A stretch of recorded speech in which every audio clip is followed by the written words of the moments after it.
Hey guys, I'm Aaron Quine from Quine Racing and welcome to the DEI Garage. Today we show you an efficient, easy way to insert lines, wires, and hoses into split line sleeving.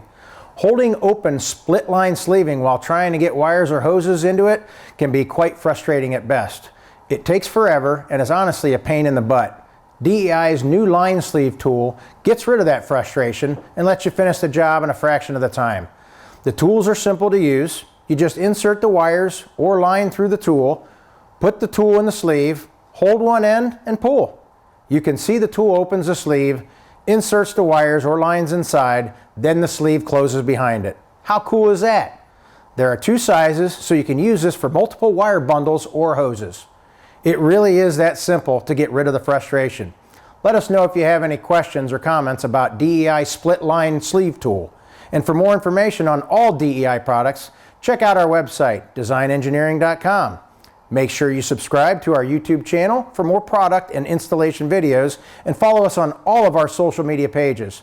So until next time, I'm Aaron, and remember to stay cool and comfortable with DEI heat and sound control products.